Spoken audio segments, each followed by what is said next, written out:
예, 하나님 말씀은 신약성경 갈라디아서 2장입니다.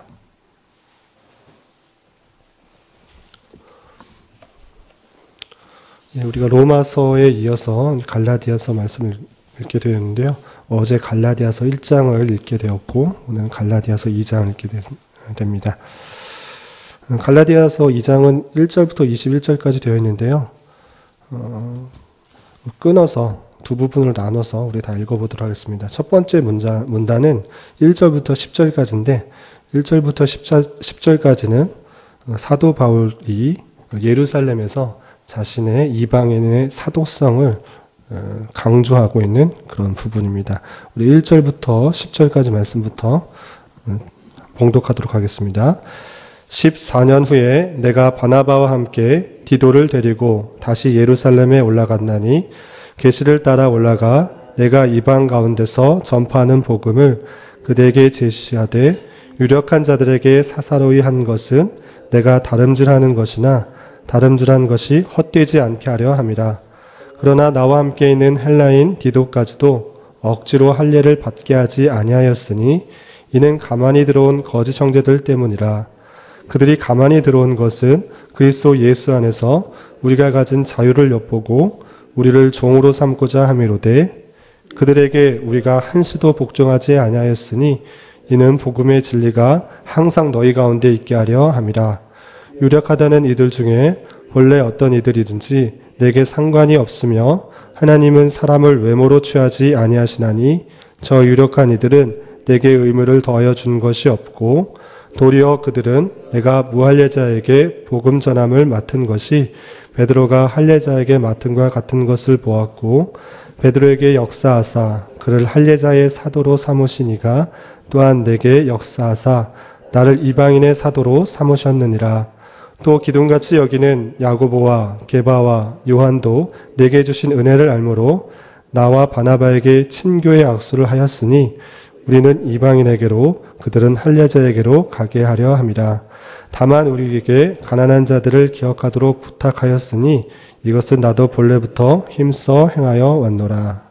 11절부터 마지막 21절까지는 믿음으로 옳게 된다는 복음의 핵심 내용들을 설명하고 있는데 그 전에 외식하는 모습을 보였던 게바, 베드로를 책망하는 내용 그리고 다시 외식이 아니라 하나님의 말씀을 믿음으로 예수 그리스도를 믿음으로 말미암아 구원을 얻는다는 그 복음의 핵심 내용들을 설명하고 또 그것을 아는 자로서의 삶이 어떤 원리 가운데 지켜져야 되는지 20절, 21절에서 계속 설명하고 있습니다. 우리 11절부터 마지막 21절까지 함께 봉독하겠습니다. 게바가 안디옥에 이르렀을 때에 책망받을 일이 있길로 내가 그를 대면하여 책망하였노라. 야고보에게서 온 어떤 이들이 이르기 전에 게바가 이방인과 함께 먹다가 그들이 오매 그가 할례자들을 두려워하여 떠나 물러가매 남은 유대인들도 그와 같이 외식함으로 바나바도 그들의 외식에 유혹되었느니라. 그러므로 나는 그들이 복음의 진리를 따라 바르게 행하지 아니함을 보고 모든 자 앞에서 게바에게 이르되 내가 유대인으로서 이방인을 따르고 유대인답게 살지 아니하면서 어찌하여 억지로 이방인을 유대인답게 살려 하느냐 하였노라. 우리는 본래 유대인이요 이방 죄인이 아니로되 사람이 의롭게 되는 것은 율법의 행위로 말미암이 아니요 오직 예수 그리스도를 믿음으로 말미암는 줄을 알므로 우리도 그리스도 예수를 믿나니 이는 우리가 율법의 행위로서가 아니고 그를 믿음으로써 의롭다함을 얻으려 함이라. 율법의 행위로서는 의롭다함을 얻을 육체가 없느니라. 만일 우리가 그리스도 안에서 의롭게 되려 하다가 죄인으로 드러나면 그리스도께서 죄를 짓게 하는 자냐? 결코 그럴 수 없느니라. 만일 내가 헐었던 것을 다시 세우면 내가 나를 범법한 자로 만드는 것이라. 내가 율법을 말미암아 율법에 대하여 죽었나니 이는 하나님에 대하여 살려 함이라. 내가 그리스도와 함께 십자가에 못 박혔나니 그런즉 이제 내가 사는 것이 아니요 오직 내 안에 그리스도께서 사시는 것이라. 이제 내가 육체 가운데 사는 것은 나를 사랑하사 나를 위하여 자기 자신을 버리신 하나님의 아들을 믿는 믿음 안에서 사는 것이라. 내가 하나님의 은혜를 패하지 아니하노니 만일 의롭게 되는 것이 율법으로 말미암으면 그리스도께서 헛되이 죽으셨느니라. 아멘. 이 시간에도 여기까지 나오신 여러분들을 위해 하나님의 크신 은혜가 함께하기를 진심으로 기원합니다.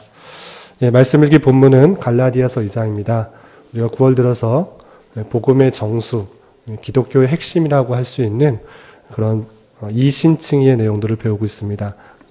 특히 바울 서신을 통해서 배우고 있는데 우리 9월 첫 부분에서는 로마서를 통하여서 그 내용이 어떠한지를 살펴보았고, 그리고 이어서 갈라디아서를 통해서 거의 비슷한 내용이지만 복음의 핵심적인 내용, 이신칭에 대해서 살펴보고 있습니다. 로마서나 갈라디아서도 거의 주제가 같습니다.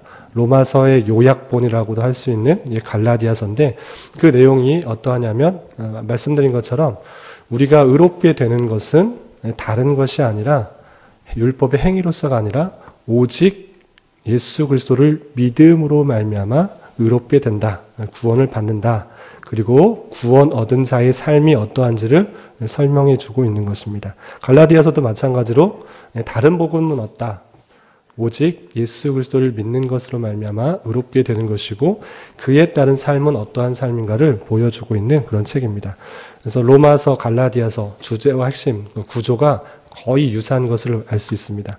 그런데 이 두 가지 그 서신서의 다른 점을 굳이 꼽자면, 로마서는 사도 바울께서 자기가 세운 교회가 아닌 로마 교회를 향하여서 쓴 글이기 때문에 그 교리의 내용들, 복음의 내용들을 구체적으로 자세하게 설명한 특징이 있습니다. 그래서 여러 가지 구약의 사실들, 구약의 내용들을 설명하면서 교리적인 내용들을 자세하게 사용하고 있습니다. 그래서 1장부터 11장까지 좀 구체적으로 자세하게 복음에 대해서 설명을 하고 있고요. 그리고 그에 따른 삶이 어떠한지 12장부터 16장까지 좀 길게 세부적으로 쓰고 있습니다.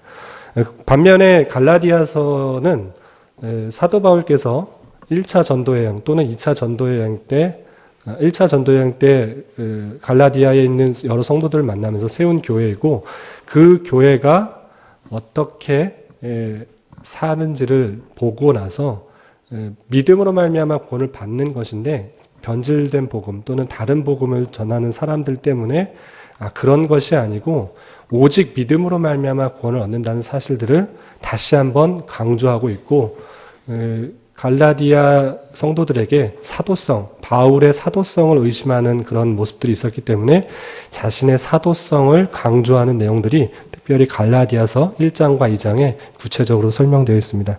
그래서 로마서와 갈라디아서는 거의 유사한 내용이지만 로마서는 자신이 세운 교회가 아니기 때문에 복음에 대해서 구체적으로 구약 성경의 여러 예들을 들면서 믿음으로 말미암아 의롭게 되는 사실들을 자세하게 설명한 책이다 생각하시면 되고요.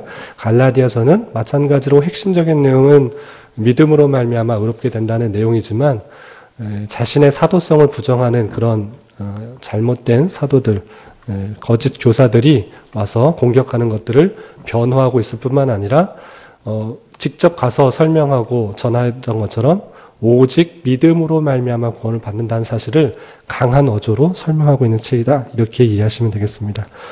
우선 어제 1장에서는 말씀드린 것처럼 다른 복음은 없다, 이렇게 설명할 뿐만 아니라 자신이 어떻게 사도가 됐는지를 설명하고 있고요.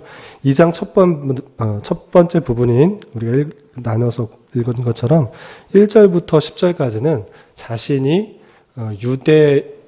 예루살렘에 와서 많은 사도들과 의논한 끝에 자신의 사도성을 인정받았을 뿐만 아니라 사도 바울은 이방인의 사도로서 이렇게 활동을 하게 된 내용들을 설명하고 있습니다. 그 내용들을 몇 가지만 좀 살펴보면 이렇습니다.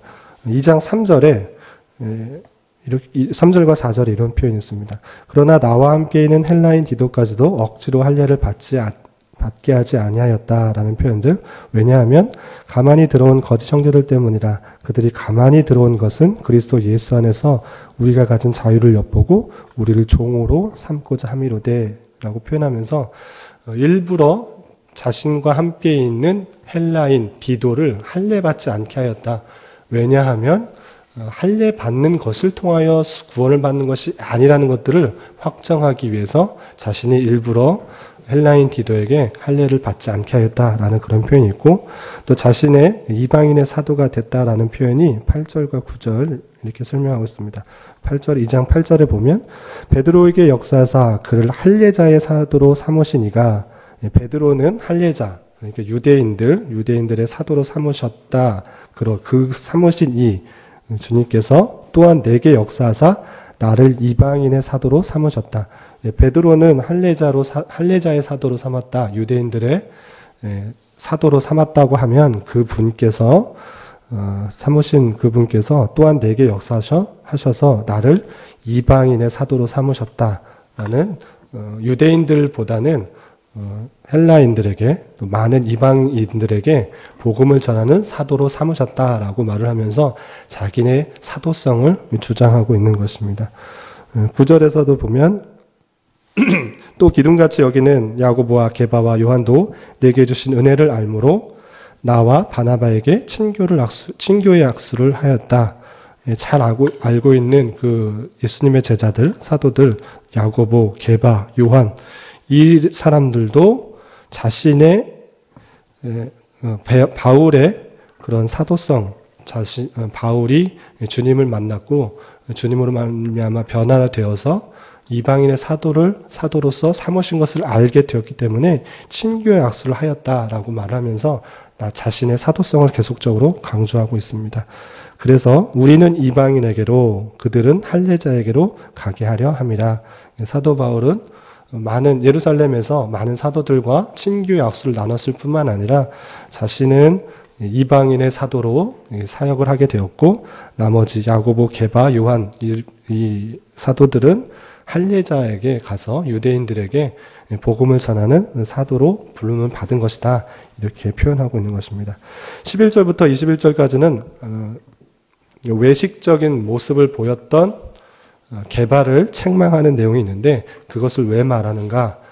다름 아니라 오직 우리가 구원을 받는 것, 의롭게 여김을 받는 것은 믿음으로 말미암아 구원을 받는 것이다라는 것들을 강조하기 위해서 게바, 베드로가 보였던 외식적인 모습을 책망하는 모습을 볼 수 있습니다. 11절, 12절에 어떤 일이 있었는지 예를 들어 설명하고 있습니다. 11절에서 보면 게바라는 것은 베드로, 예수님의 제자 베드로를 말하는 것입니다.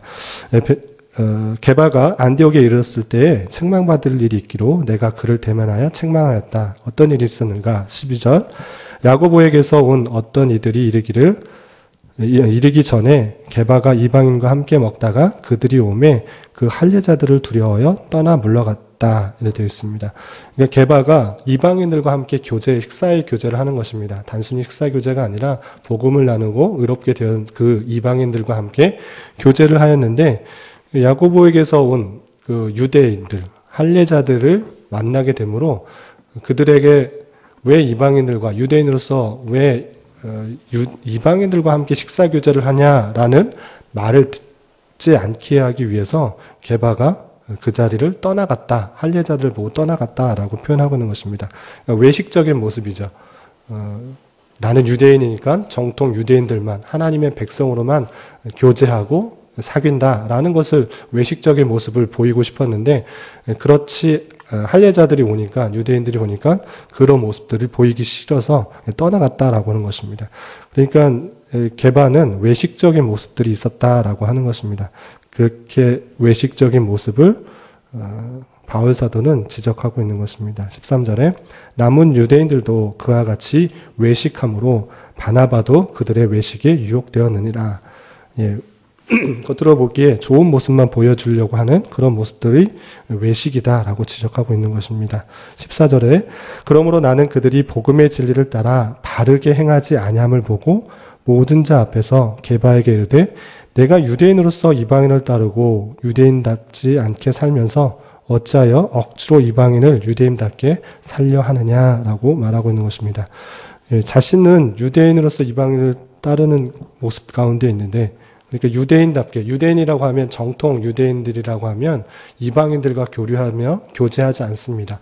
다 하나님의 백성으로 생각하지 않기 때문에 그렇게 살지 않고 있는데, 너가 유대인답게 살지 않으면서 어떻게 억지로 이방인을 유대인답게 살려고 하느냐, 그런 외식적인 모습을 강조하고 있느냐라고 하는 것이죠.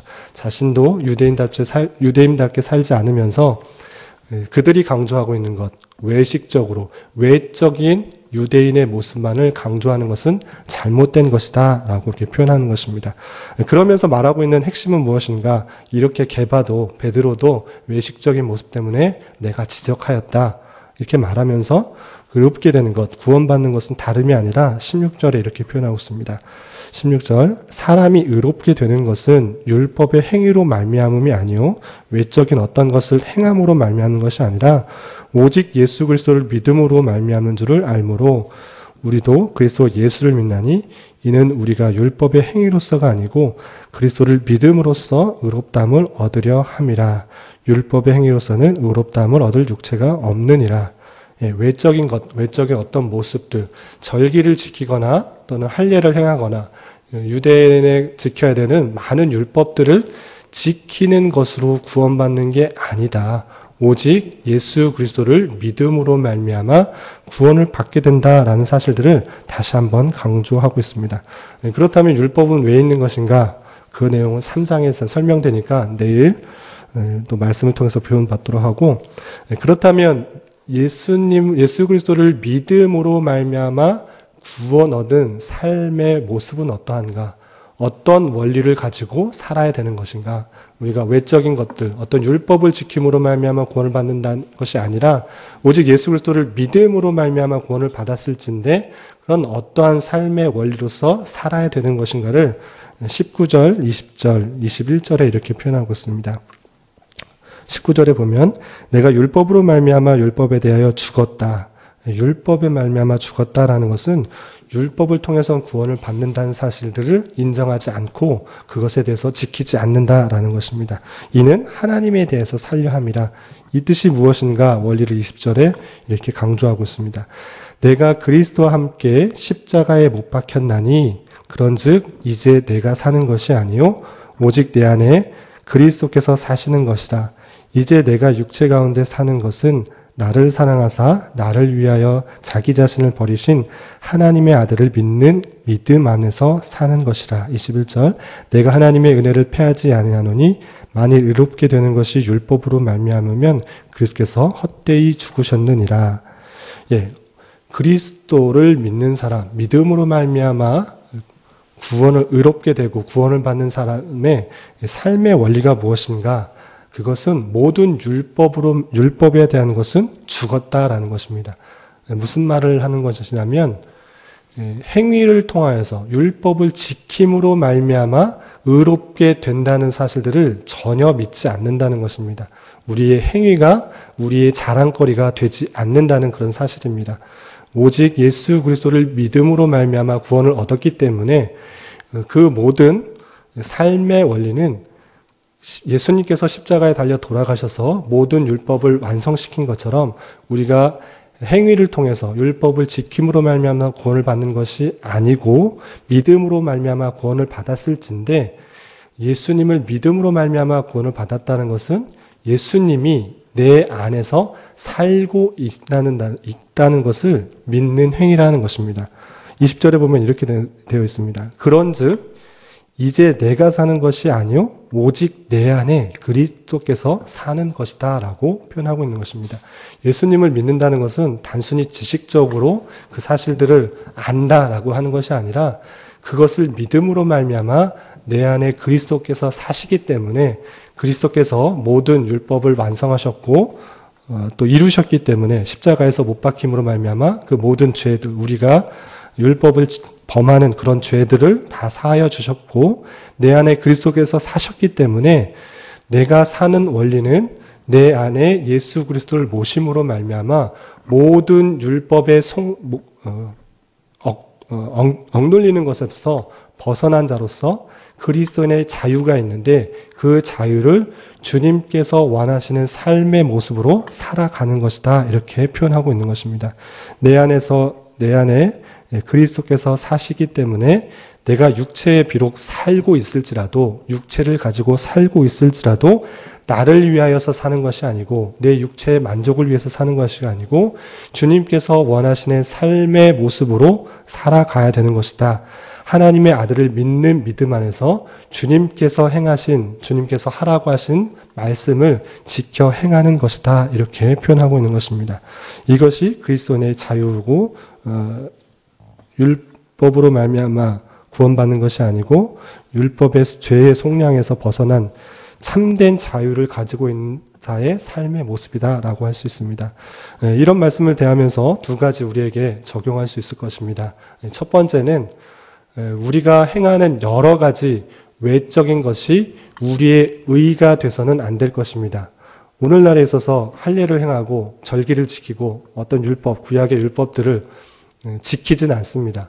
그렇지만 갈라디아에서 강조하고 있는 것은 외적인 어떠한 것들을 열심히 지킴으로, 행함으로, 수행함으로 의롭게 되는 것이 아닌 것처럼 오늘날에 우리가 여러 가지 신앙생활을 하는 것이 우리의 의가 되는 것이 아니라는 것들을 적용할 수 있습니다.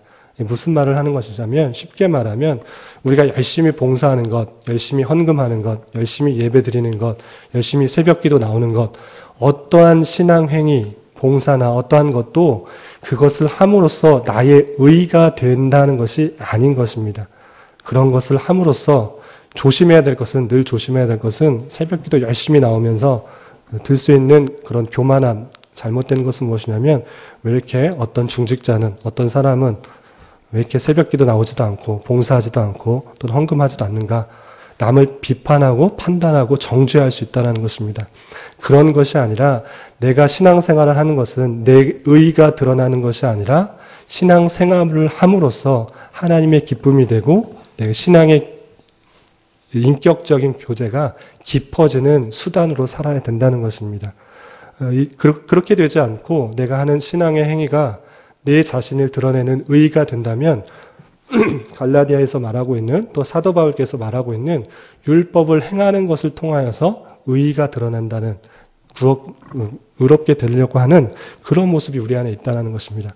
그렇기 때문에 갈라디아에서 강조하고 있는 것, 율법의 행위를 통해서 의롭다함을 받는 것이 아니라 라는 것은 오늘날에 우리가 여러 가지 신앙생활을 할 때 그것이 내 자신의 의로 드러나서는 안 된다는 것이고, 그 여러 가지 신앙생활을 하는 것이 하나님과의 인격적인 교제 가운데 내가 더 깊이 들어가고 기쁨과 감사, 보람이 있기 때문에 그것을 하는 것이다.